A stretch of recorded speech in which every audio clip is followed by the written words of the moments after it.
Hey, what's going on, guys? Pokey here. Today I wanted to talk real quick about a game called Shatterline, a free-to-play early access game that has easily exceeded my expectations and has also stolen my heart and free time. Can I also quickly mention that the developers, Frag Lab, are Ukrainian and have been waging war across their nation as we speak? Yeah, that alone should give you a good enough reason to take a gander at this game, because seriously, these guys are going through it. Now, Shatterline is a first-person roguelike shooter that has both PvP and PvE content. At first, I was drawn to the PvP. There's like 8 operatives, 25 customizable guns, everyone's scooting and sliding around like Call of Duty or Apex Legends. No one is regularly sprinting. You're just gonna have to get used to that, at least if you're me, right? Like, I'm sliding all the time. But I won't lie, I was getting my cheeks clapped right away because I was using the starting weapons with no attachments. I didn't really understand the operatives and their abilities. I didn't quite have the best frame of reference to succeed right away in PvP. So I said, you know what? Let's try some of these expedition things. It'll get me used to the characters and I can just shoot some mobs, maybe get a little feel for the lore. Let's just try it out. Dude!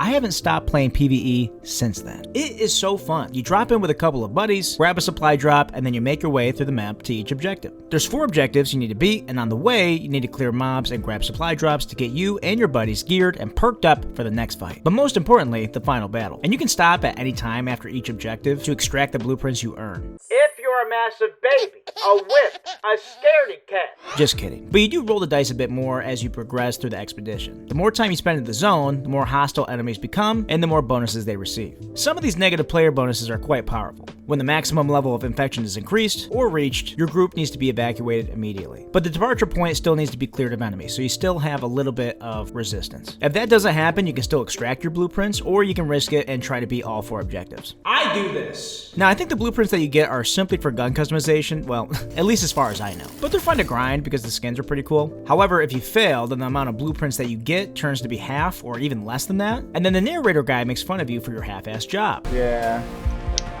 Damn it. Do they have to say disastrous though? I mean, that's just... That's definitely better. Like, I think they're just being dicks. Now, expeditions are pretty tame and chill for the most part. More often than not, you can play with randoms and do just fine, put some music or a podcast on, chill and kill some crystalline enemies. Say hello to my little friend! Like completing the first objective? Nothing. Second objective? Piece of cake. Third objective? Not even breaking a sweat. Fourth objective? Man, this game's kind of hard. The 4th objective is really what you're preparing for, and you need to take advantage of all the supply drops that you come across, because stacking all those perks up simultaneously is what's going to give you the most damage when it matters. Also, if you keep going, you have better odds of getting better perks that have more rarity to them. Like, for example, I had this perk that if I started shooting at enemies with my secondary pistol, then they would turn to our side and fight with us. This was a huge deal when fighting the boss at the end, and I was able to possess the bigger mobs for big damage. What's interesting is that no expedition is exactly the same experience. The world or the biome that you explore, they can have different climates and geography. The supply drops you get on the way can give you a variety of perks of weapons to choose from. So if one game you start with a sniper rifle, the next game you might start with a shotgun, an SMG, or you might not get a weapon for the longest time, and you might just have to use your pistol with stacked perks until you finally get a decent weapon. Shark skin. Oh, behind. Ooh, what the hell is that? give me a run. Oh my god! I'm dying! He's smarter me anyhow! This is what makes it fresh and unique. I really hope they keep updating the PvE content, because that's what's making me stick around. When it comes to a game mode that is unique and pretty approachable for many new players, this is what sets this game apart from its competitors. So, good job, Frag Labs. Hey, so Boki, are you gonna tell them the lore of the game? Like, what are these guys doing here? Yeah, let's break that down real quick.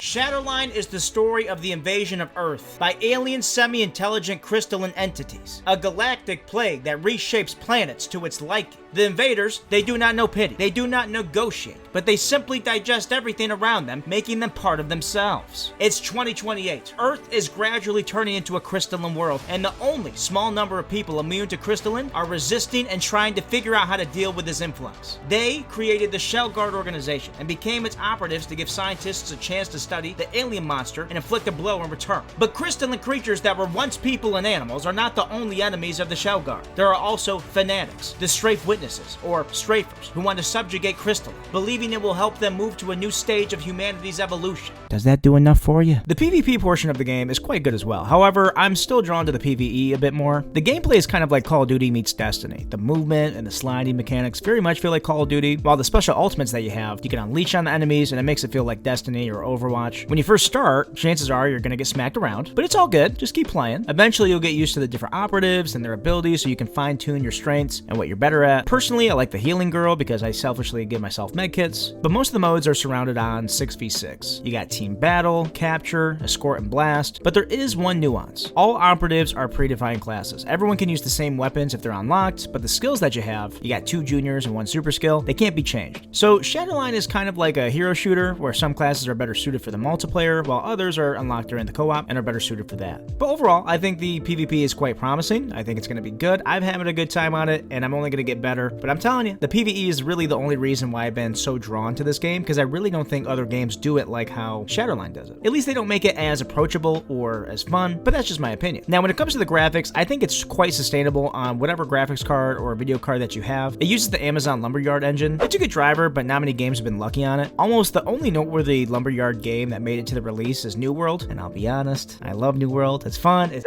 Okay, I like it. I like New World, okay? Call me a simpleton, but I like the game. but that's a whole other discussion. I'm pretty sure if you have like a GeForce 750 Ti, you're gonna be okay. But yeah, guys, that's Shatterline. I really am rooting for this game. It's got strong promise, and I think it's gonna be coming out in February 2023. Again, these guys are in a war. They're in a war right now. It's kind of hard to publish a game when you're being attacked by Putin, okay? And I know that these guys have been working hard because it shows. This game looks really, really good to me, and I don't see any like pay-to-win gotchas. I mean, if there's gonna be any new operators, you don't have to pay for them. You just grind for them and you'll get them, or they're just given to you. I don't know, but I haven't heard anything really bad about it being free to play, at least yet. So yeah, that's Shatterline, and that's what I'm going to be playing for, well, until the actual release comes out. Like and subscribe if you like videos like this. I truly, truly appreciate you. Thank you so much for watching, and we will see you in the next one. Later.